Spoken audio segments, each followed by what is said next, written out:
Selamat sore semua, Mas Mbak. Salam sejahtera bagi kita semua.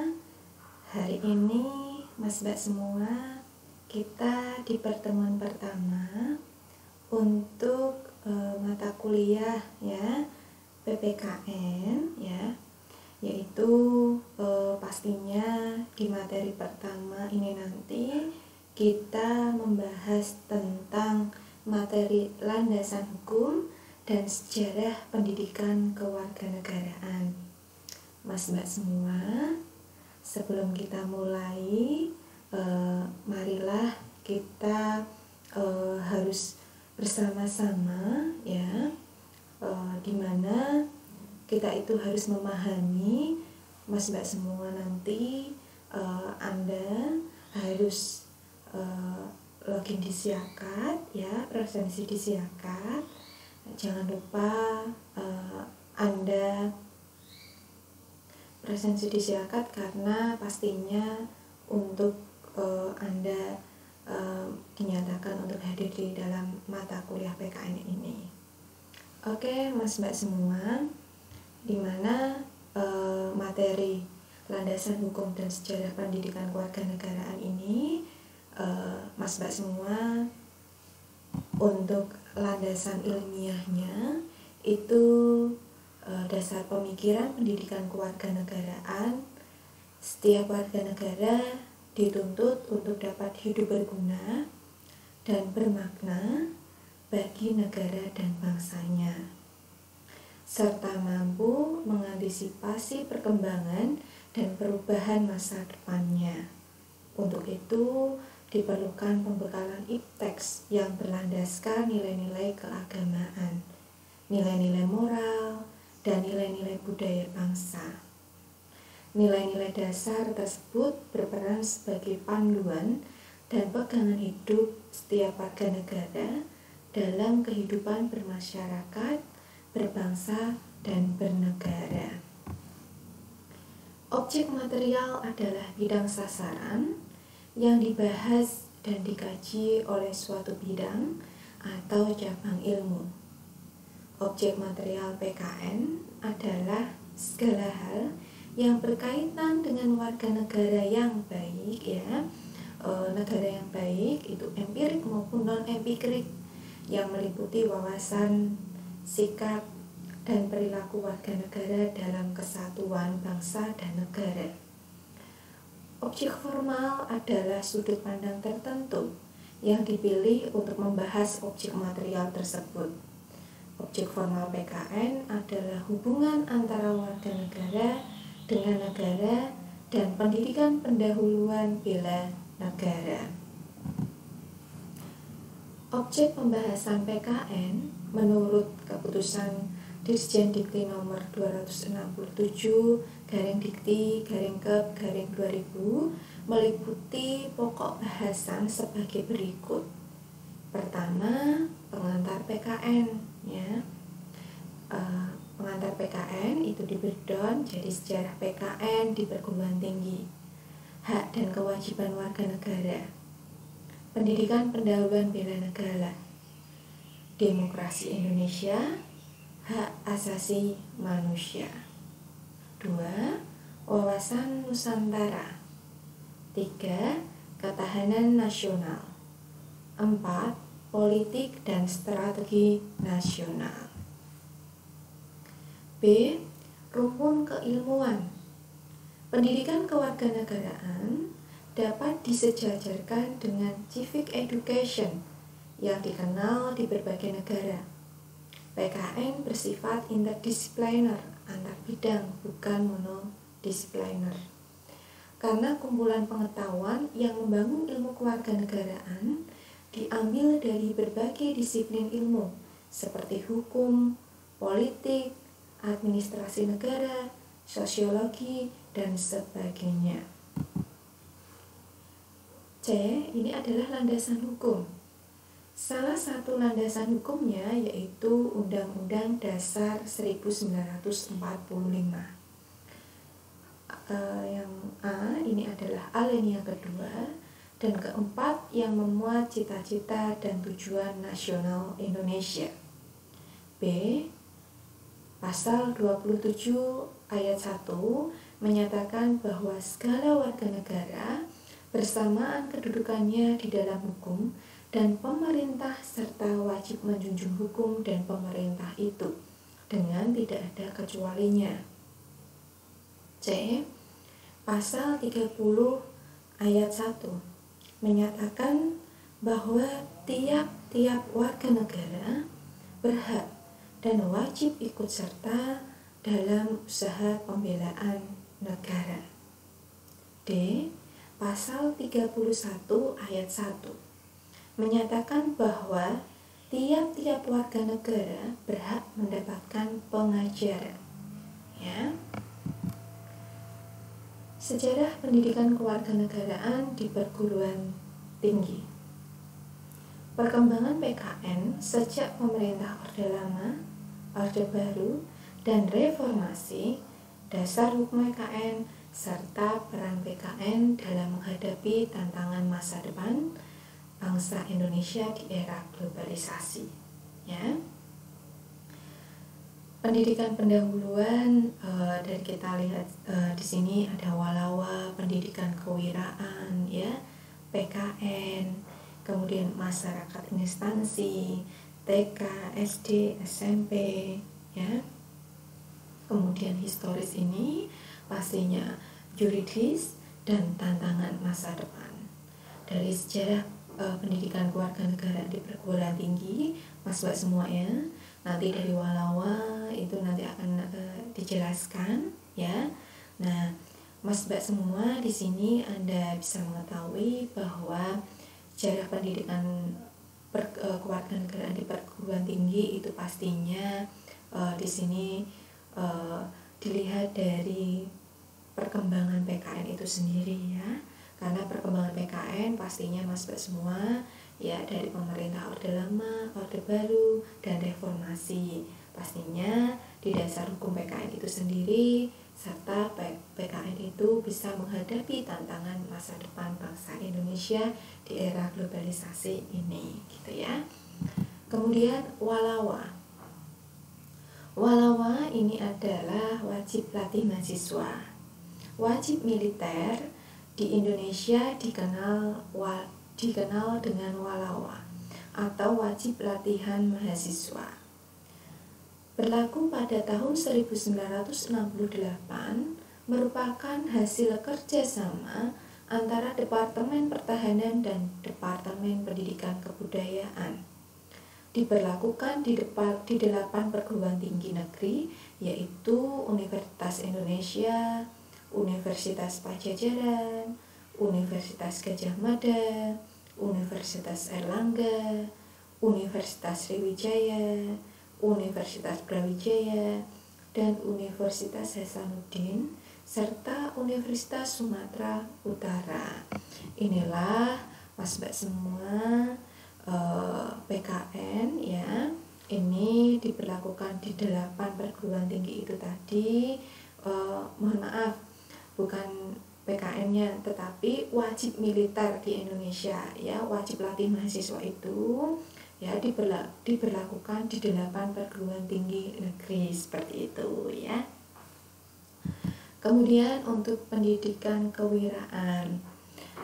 Pendidikan kewiraan dimulai tahun 1973 sampai 1974 sebagai bagian dari kurikulum pendidikan nasional dengan tujuan untuk menumbuhkan kecintaan pada tanah air dalam bentuk PPBN yang dilaksanakan dalam dua tahap, yaitu tahap awal yang diberikan kepada peserta didik SD sampai sekolah menengah dan pendidikan luar sekolah dalam bentuk pendidikan kepramukaan. Sedangkan PPBN ya, tahap lanjut ini diberikan di perguruan tinggi dalam bentuk pendidikan kewiraan. Pada awal penyelenggaraan pendidikan kewiraan sebagai cikal bakal dari PKN berdasarkan SK bersama Mendikbud dan Menhankam tahun 1973 merupakan realisasi pembelaan negara melalui jalur pengajaran khusus di perguruan tinggi. Di dalam SK itu dipolakan penyelenggaraan pendidikan kewiraan dan pendidikan perwira cadangan di perguruan tinggi.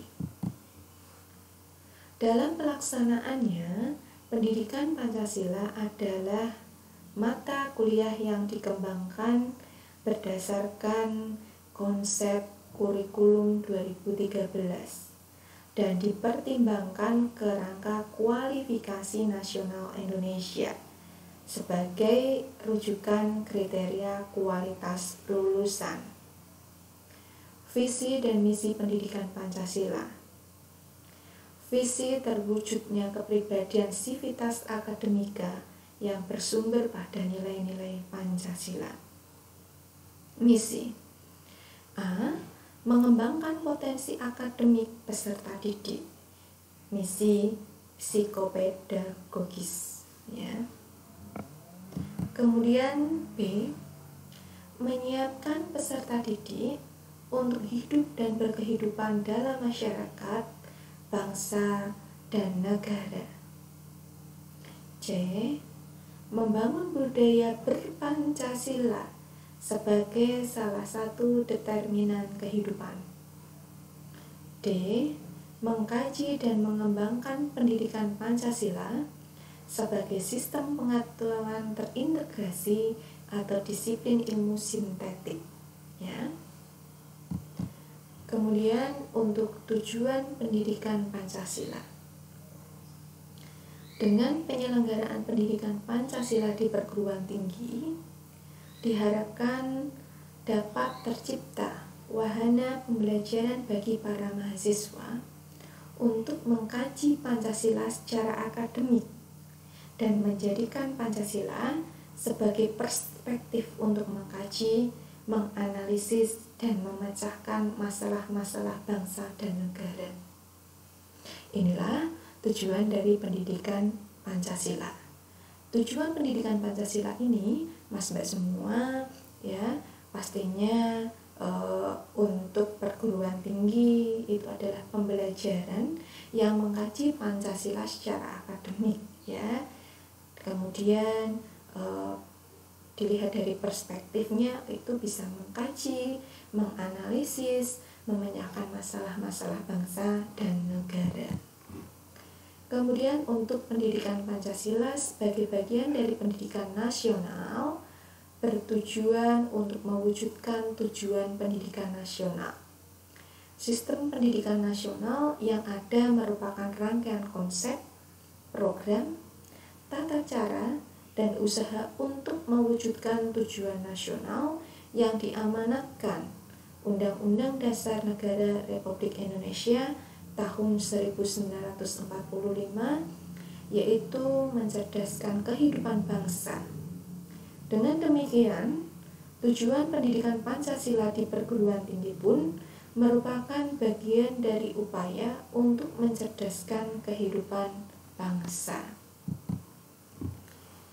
Secara spesifik, tujuan pendidikan Pancasila di perguruan tinggi adalah yang pertama, memperkuat implementasi Pancasila sebagai dasar falsafah negara dan ideologi bangsa melalui revitalisasi nilai-nilai dasar Pancasila sebagai norma dasar kehidupan bermasyarakat, berbangsa, dan bernegara. 2. Memberikan pemahaman dan penghayatan atas jiwa dan nilai-nilai dasar Pancasila kepada mahasiswa sebagai warga negara Republik Indonesia, serta membimbing untuk dapat menerapkan dalam kehidupan bermasyarakat, berbangsa, dan bernegara. Ya, di sini pastinya untuk pemahaman dan penghayatan, Mas Mbak semua, kaitannya ini agar kita bisa menerapkan dalam kehidupan bermasyarakat, ya, berbangsa dan bernegara. Saling di dalam nilai-nilai Pancasila ini pastinya mengandung nilai-nilai yang sangat luar biasa, ya, saling membantu, saling bergotong royong, itu adalah di dalam kehidupan bermasyarakat, berbangsa, dan bernegara. negara, inilah nilai-nilai dasar dari Pancasila. Kemudian yang ketiga itu mempersiapkan mahasiswa agar mampu menganalisis dan mencari solusi terhadap berbagai persoalan kehidupan bermasyarakat, berbangsa, dan bernegara melalui sistem pemikiran yang berdasarkan nilai-nilai Pancasila dan Undang-Undang Dasar Negara Republik Indonesia tahun 1945. 4. Membentuk sikap mental mahasiswa yang mampu mengapresiasi nilai-nilai ketuhanan, kemanusiaan, kecintaan pada tanah air, dan kesatuan bangsa, serta penguatan masyarakat madani yang demokratis, berkeadilan, dan bermartabat berlandaskan Pancasila untuk mampu berinteraksi dengan dinamika internal dan eksternal bangsa Indonesia. Ruang lingkup materi Pancasila yaitu yang pertama, pengantar pendidikan Pancasila. Pokok bahasan ini akan menjelaskan kaitannya dengan latar belakang pendidikan Pancasila, kebijakan nasional pembangunan bangsa dan karakter, landasan hukum pendidikan Pancasila, kerangka konseptual pendidikan Pancasila, visi dan misi, tujuan pendidikan Pancasila, kemudian desain mata kuliah ini pastinya kita lihat dari kompetensi inti dan kompetensi dasar, ruang lingkup materi, pembelajaran, dan penilaian. 2. Pancasila dalam kajian sejarah bangsa Indonesia. Pokok bahasan ini akan mengkaji dinamika Pancasila pada era prakemerdekaan, era awal kemerdekaan, era Orde Lama, era Orde Baru, dan era reformasi. 3. Pancasila sebagai dasar negara. Pokok bahasan ini akan mengkaji hubungan Pancasila dengan proklamasi, hubungan Pancasila dengan pembukaan Undang-Undang Dasar Negara Republik Indonesia tahun 1945, penjabaran Pancasila dalam pasal-pasal Undang-Undang Dasar Negara Republik Indonesia tahun 1945. Implementasi Pancasila dalam pembuatan kebijakan negara dalam bidang politik, ekonomi, sosial, budaya, dan hankam. 4. Pancasila sebagai ideologi negara. Pokok bahasan ini mengkaji pengertian dan sejarah ideologi Pancasila dan ideologi dunia, Pancasila dan agama. 5. Pancasila sebagai sistem filsafat. Pokok bahasan ini mengkaji pengertian filsafat Pancasila, hakikat sila-sila Pancasila. 6. Pancasila sebagai sistem etika. Pokok bahasan ini mengkaji pengertian etika Pancasila, Pancasila sebagai solusi problem bangsa seperti korupsi, kerusakan lingkungan, dekadensi moral, dan lain-lain. 7. Pancasila sebagai dasar nilai pengembangan ilmu pokok bahasan.